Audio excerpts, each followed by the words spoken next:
మన రాముడొచ్చాడు, మన అయోధ్యకొచ్చాడు, మన కళ్ళ ముందు సాక్షాత్కరించాడు. 500 ఏళ్ల నిరీక్షణ తర్వాత ఆ కోదండరాముని దర్శించుకున్న భక్తలోకం పరవశించిపోతోంది. సుముహూర్తం అభిజిత్ లగ్నంలో 12 గంటల 29 నిమిషాల 8 సెకండ్ల నుంచి 12 గంటల 30 నిమిషాల 32 సెకండ్ల వరకు. ఈ టైంలో 6 గ్రహాలు అనుకూలం. అన్ని మంచి శకునాలే. సరిగ్గా 84 సెకండ్లలో బాలరాముడి విగ్రహ ప్రాణ ప్రతిష్ఠ నిర్విఘ్నంగా దిగ్విజయంగా పరిపూర్ణమైంది. ఈ వేడుకకు యజమాని కర్తగా ప్రధానమంత్రి నరేంద్ర మోదీ వైదిక కార్యక్రమాల్లో పాల్గొన్నారు.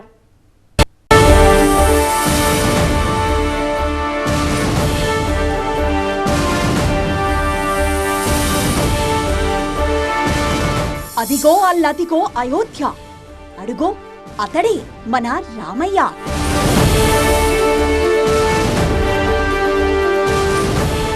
ఐదు 500 ఏళ్ల నాటి కళ సాకారమైంది. భవ్య దివ్య రామ మందిరంలో మన బాలరాముడి ప్రాణ ప్రతిష్ఠ ప్రతిష్టాత్మకంగా జరిగింది.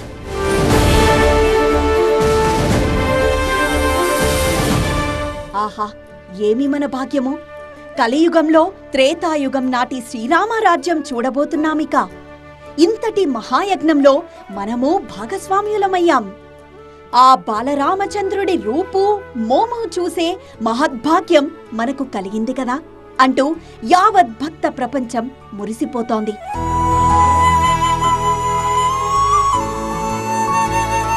ఇక అనుమానం లేదు, జనవరి 22, 2024 నుంచి కొత్త శకం ప్రారంభం కాబోతోంది. ఇక అనుమానం లేదు, మరోసారి శ్రీరామరాజ్యం మన కళ్ల ముందు ఆవిష్కృతం కానుంది.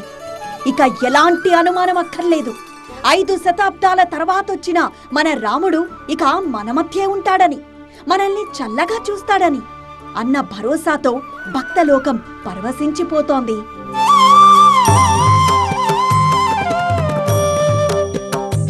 సరిగ్గా 12 గంటల 29 నిమిషాలకు అభిజిత్ లగ్నంలో ప్రధాని నరేంద్ర మోదీ చేతుల మీదుగా హాజరైన విశిష్ట అతిథుల సమక్షంలో అనంత భక్త కోటి చూస్తుండగా బాలరాముడి ప్రాణ ప్రతిష్ఠ దిగ్విజయంగా జరిగింది.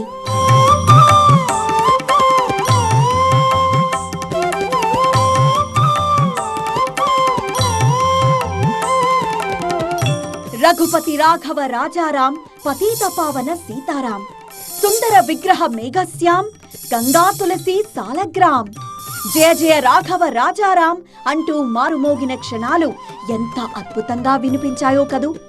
ఎంత గొప్ప అనుభూతి మన మదిలో కలుగుతోంది కదా! ఇంతటి మహత్కార్యం చూసే మహాభాగ్యం ఆ శ్రీరాముడే మనకిచ్చిన అవకాశంగా ఉంది కదూ! ఈ అద్భుత క్షణాల్లో కోట్లాది మంది భక్తులు భావోద్వేగానికి లోనయ్యారు. ఒకటా రెండా, 5 శతాబ్దాల నిరీక్షణకు తెరపడినందుకు అందరిలో ఏదో తెలియని ఉద్వేగం, ఉత్సాహం.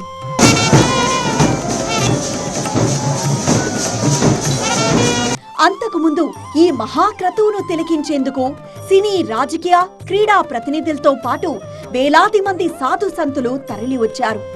సుమారు 7,000 మందికి శ్రీరామ తీర్థ ట్రస్ట్ ఆహ్వానాలు పంపింది. ఇంతమంది, అది ప్రపంచంలోని టాప్ మోస్ట్ వివిఐపీలు వస్తున్నారంటే ఏర్పాట్లు ఎలా చేయాలి? ఎక్కడా ఏ చిన్న పొరపాటు జరిగినా మొత్తంగా కార్యక్రమం మీదే ప్రభావం చూపే అవకాశం ఉంది. కానీ యూపీ ప్రభుత్వం అతిథుల విషయంలో ముందు నుంచి చాలా పకడ్బందీ ప్రణాళికతో ఉంది. ఎవరిని ఆహ్వానించాలి, ఆహ్వానించిన అతిథులను ఎవరు రిసీవ్ చేసుకోవాలి, వారికి ఎలాంటి ఏర్పాట్లు చేయాలి, వారు తిరిగి వెళ్లే వరకు ఎలాంటి భద్రత కల్పించాలి, ఇలా ప్రతి విషయంలో చాలా పక్కా ప్లాన్తో వెళ్ళింది.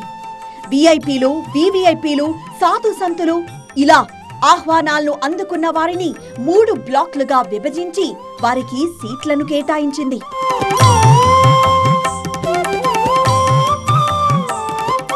ఇలా అతిరథ మహారథులు తరలిరాగా ప్రధాని నరేంద్ర మోదీ ప్రత్యేక విమానంలో అయోధ్యకొచ్చారు. అయోధ్య ఎయిర్పోర్ట్ నుండి అయోధ్య మందిరానికొచ్చిన మోదీ స్వామివారి కోసం వెండి ఛత్రం, పట్టు వస్త్రాలను తీసుకొచ్చారు.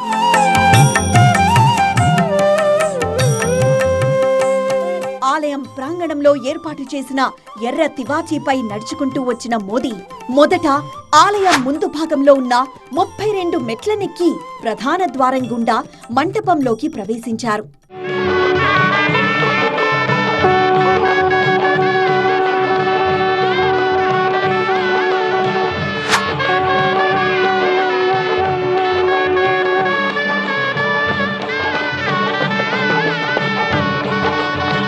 माननीय प्रधानमंत्री जी पूर्वी द्वार से पैदल भगवान का एक छत्र लेकर ऊपर चढ़ रहे हैं। ప్రధాన ఆలయంలోకి ప్రవేశించిన మోదీ ముందుగా నృత్య మంటపంలోకి అడుగుపెట్టారు. తర్వాత రంగమంటపం, సభా మంటపం, కీర్తన మంటపం, ప్రార్థన మంటపంలు దాటుకుని గర్భగుడి ప్రాంగణంలోకి అడుగుపెట్టారు. सिंह द्वार से प्रवेश हो गया।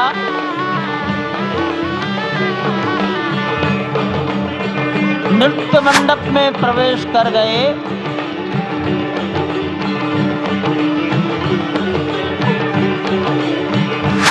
रंग मंडप में प्रवेश हो गया।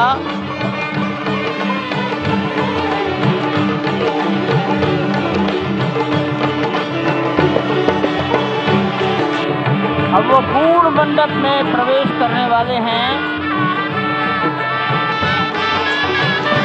वहीं पर सब ट्रस्टीगण, राष्ट्रीय स्वयंसेवक संघ के सरसंघचालक डॉक्टर मोहन राव भागवत, उत्तर प्रदेश के माननीय मुख्यमंत्री योगी आदित्यनाथ जी, उत्तर प्रदेश की राज्यपाल महोदया आनंदीबेन पटेल, राम जन्मभूमि तीर्थ क्षेत्र के अध्यक्ष नृत्य गोपाल दास जी महाराज उपस्थित हैं। केशव पाराशरन जी, वासुदेवानंद सरस्वती जी महाराज, युग पुरुष परमानंद जी महाराज, अन्य सभी ट्रस्टीगण वहीं पर उपस्थित हैं। ప్రధాని మోదీ గర్భగుడి ప్రాంగణంలోకి అడుగుపెట్టిన సమయం 12:07. అక్కడ నుండి మహాక్రతువు ఘట్టం ప్రారంభమైంది. चांदी के छत्र को अपने हाथ में लिए गोविंद देव भगवान जी श्री राम के उस गर्भगृह की ओर बढ़ाते हुए एक एक कदम बढ़ाते हुए अनेक मंडपों को पार करते हुए 5 मंडपों को पार करते हुए उस अद्भुत क्षण के साक्षी होने जा रहे हैं जो विश्व में एक इतिहास रचेगा। श्री अयोध्या धाम जो कि वैकुंठ का हृदय कहा। వేద మంత్రాలు, మంగళ వాయిద్యాల మధ్య ప్రాణ ప్రతిష్ఠ మహాక్రతువు ప్రారంభమైంది. తాను తెచ్చిన వెండి ఛత్రం, పట్టు వస్త్రాలు స్వామివారికి ప్రధాని మోదీ సమర్పించారు. ప్రాణ ప్రతిష్ఠ క్రతువులో UP governor Anandiben, UP CM Yogi Adityanath, RSS chief Mohan Bhagwat పాల్గొన్నారు. रचेगा। श्री अयोध्या धाम जो कि वैकुंठ का हृदय कहा जाता है। సరిగ్గా 12:29 నుంచి ప్రారంభమై 12:30 మధ్య అంటే 84 సెకండ్ల దివ్య ముహూర్తంలో ప్రాణ ప్రతిష్ఠ మహోత్సవం జరిగింది. ప్రధాని మోదీ కర్తగా జరిగిన ఉత్సవంలో ప్రాణ ప్రతిష్ఠ తర్వాత తొలి హారతి రామ్లల్లాకిచ్చారు. అనంతరం మోదీ స్వామివారికి సాష్టాంగ నమస్కారం చేశారు. ఆ సమయంలో హెలికాప్టర్ నుంచి పూల వర్షం కురిసింది.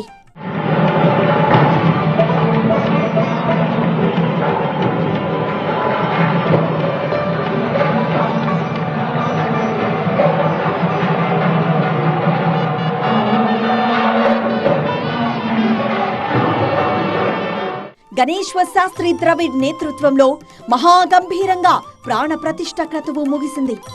అదే సమయంలో రామ్లల్లా తొలి దర్శనం భక్తకోటి వీక్షించింది. ఆ క్షణంలో రామనామ స్మరణతో భక్తుల హృదయాలు ఉప్పొంగిపోయాయి. పద్మపీఠంపై ధనుర్ధారి అయి బాలరాముడు దర్శనమిచ్చాడు. మెడలో రత్నాల కాసుల మాల, స్వర్ణాభరణాలు, తలపై వజ్ర వైడూర్యాలతో పొదిగిన కిరీటం, పాదాల వద్ద స్వర్ణ కమలాలు, నుదుట వజ్రనామంతో బాలరామచంద్రుడు కనుల పండుగగా కనిపించాడు భక్తలోకానికి.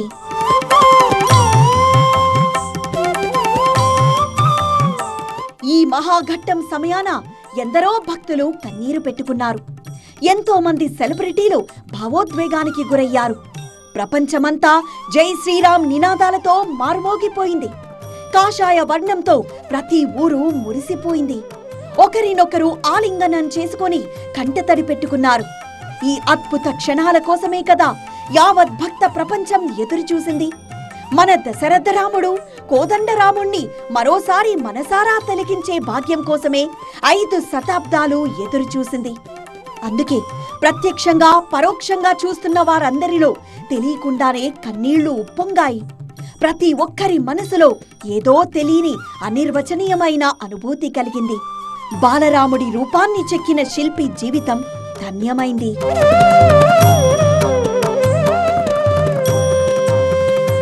అయోధ్య రామ మందిర ప్రాణ ప్రతిష్ఠ కోసం నరేంద్ర మోదీ కఠోర ఉపవాస దీక్ష తీసుకున్నారు. 11 రోజుల కఠోర దీక్ష చేసిన మోదీ ప్రాణ ప్రతిష్ఠ అనంతరం గోవింద్ దేవ్ గిరి మహారాజ్ దీక్షని విరమింపచేశారు. ఇన్ని రోజులు కొబ్బరి నీళ్లు మాత్రమే తాగి కటిక నేల మీద పడుకున్నారట మోదీ. ఇలాంటి సంకల్ప బలమున్న వ్యక్తి దేశ నాయకుడు కావడం గర్వకారణమని యావత్ భక్త లోకం కీర్తిస్తోందంటూ శ్రీరామ తీర్థ ట్రస్ట్ సభ్యులు కొనియాడారు. ఈ అద్భుత ఘట్టాన్ని వర్ణించేందుకు మాటలు రావడం లేదు. దేశంలోని ప్రతి పట్టణం, గ్రామం అయోధ్యగా మారింది. ప్రతి ఒక్కరూ ఆనంద బాష్పాలతో అయోధ్య వైపు చూశారు. కలియుగం నుంచి త్రేతాయుగంలోకి వచ్చామా అన్న భావన అందరిలో నెలకొంది. ప్రతి రామభక్తుడు సంతృప్తి, గర్వంతో మునిగిపోయాడు. ఆ మహా సంకల్పం మోదీ చేతుల మీదుగా పూర్తయింది. రామశకం ప్రారంభమైంది.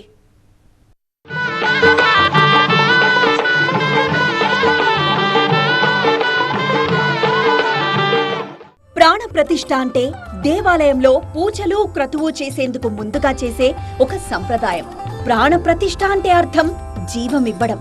ప్రాణ్ అంటే ప్రాణశక్తి, ప్రతిష్ఠ అంటే స్థాపన అని అర్థం. ఆ ఆచారంతో దైవాన్ని విగ్రహంలోకి ఆవాహనం చేయడం. ఈ క్రతువు దేవుని విగ్రహాన్ని సజీవంగా చేస్తుంది. ఈ క్రమంలోనే ఈ నెల 16 నుంచి అందుకు సంబంధించిన ప్రాయశ్చిత్తం దగ్గర నుంచి రామ్లల్లా విగ్రహాన్ని ఊరేగించడం వరకు అన్ని కార్యక్రమాలను రామ జన్మభూమి ట్రస్ట్ నిర్వహించింది.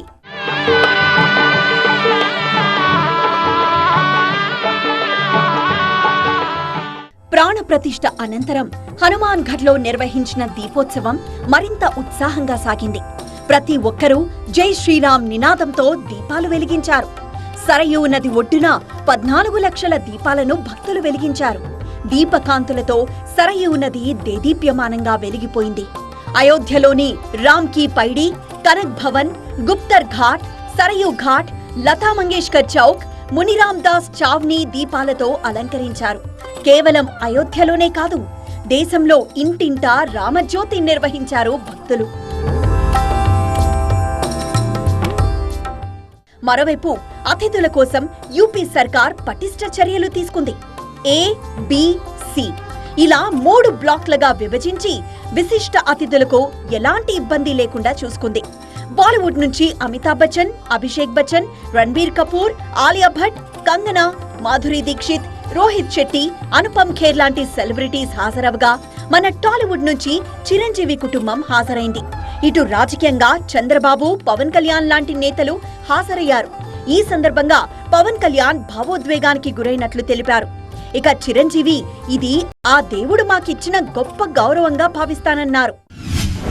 It's wonderful experience. It's the peoples of whole India and how their day made. ఇది ఒక హిస్టారిక్ సిచ్యువేషన్, అది ఒక హిస్టారిక్ ఈవెంట్. అది అన్ఫార్చునేట్ అండ్ చాలా అదృష్టవంతుని ఇక్కడికి రావడానికి. ఇలాంటి అరుదైన ఒక చారిత్రాత్మక ఇలాంటి సందర్భాలలో నేను ఒక అతిథిగా ఉన్నందుకు మనస్ఫూర్తిగా చాలా ఆనందిస్తున్నాను. జాతీయ ప్రజలందరికీ కూడా ఇది చాలా అరుదైన సంఘటన, చాలా అరుదైన అవకాశం. ఇక ప్రధాని నరేంద్ర మోదీ తన ప్రసంగాన్ని జై రామచంద్రమూర్తి జై అంటూ ప్రారంభించారు. ఆశాంతం రాముణ్ణి స్మరిస్తూ సాగించిన ప్రసంగంలో మోదీ భావోద్వేగం చెందారు. జనవరి 22 చరిత్రలో నిలిచిపోతుందని, ఇక మన రాముడు టెంట్లో ఉండే పరిస్థితులు లేవని చెప్పారు. రామనామం దేశంలోని ప్రతి ఒక్కరి కడం కడంలో నిండి ఉందని, ఈ క్షణం కోసం 100 ఏళ్లు నిరీక్షించామన్నారు ప్రధాని మోదీ. हमारे रामलला अब टेंट में नहीं रहेंगे. हमारे रामलला अब इस दिव्य मंदिर में रहेंगे. मेरा पक्का विश्वास है, अपार श्रद्धा है कि जो घटित हुआ है इसकी अनुभूति देश के, विश्व के कोने कोने में राम भक्तों को हो रही होगी। ये क्षण अलौकिक है, ये पल పవిత్రతం है। ఇక రాముడు వివాదం కాదు, ఒక సమాధానం. రాముడు వర్తమానమే కాదు, అనంతం రాముడు అందరివాడు. ఇవాల్టి ఈ చరిత్ర 1000 ఏళ్ల పాటు నిలిచిపోతుంది. రాబోయే 1000 ఏళ్ల కోసం నేడు పునాది రాయి వేస్తున్నాం. దేవుడి నుంచి దేశం, రాముడి నుంచి రాజ్యం, ఇది మన నినాదం కావాలన్నారు ప్రధాని మోదీ. समर्थ, सक्षम, भव्य दिव्य भारत का आधार बनेगी और यही तो है देव से देश और राम से राष्ट्र की चेतना का विस्तार। साथियों, आज देश में निराशा के लिए रत्ती भर भी स्थान नहीं है। मैं तो बहुत सामान्य हूं, मैं तो बहुत छोटा हूं, अगर कोई ये सोचता है तो उसे गिलहरी के योगदान को याद करना चाहिए। సేవ, చింతన, భక్తిని హనుమంతుడి నుండి ప్రేరణ పొందాలి. రాముడు తప్పక వస్తాడన్న శబరి ఎదురుచూపులు ఫలించాయని, నేను సామాన్యుణ్ణి, బలహీనుణ్ణని భావిస్తే ఉడత నుంచి ప్రేరణ పొందాలన్నారు నరేంద్ర మోదీ. हनुमान जी की भक्ति, हनुमान जी की सेवा, हनुमान जी का समर्पण, ये ऐसे गुण हैं जिन्हें हमें बाहर नहीं खोजना पड़ता। कब से कहती थी राम आएंगे, मैं तो बहुत छोटा हूं, अगर कोई ये सोचता है तो उसे गिलहरी के योगदान को याद करना चाहिए। నరేంద్ర మోదీ ప్రసంగం ముగిసిన తర్వాత వెంటనే కొత్తగా పునర్నిర్మించిన శివాలయంలో ప్రారంభోత్సవ వేడుకల్లో పాల్గొన్నారు. ఎన్నో తరాలు ఈ క్షణం కోసం నిరీక్షించాయి. మొత్తానికి వారి కల ఫలించింది. ఓ మహాఘట్టం ముగిసింది. సరికొత్త రామశకం ఆరంభమైంది. కష్టకాలంలో ప్రపంచ శాంతికి భవ్య రామ మందిరం దిక్సూచిలా ఉండబోతోందంటున్నారు రామభక్తులు.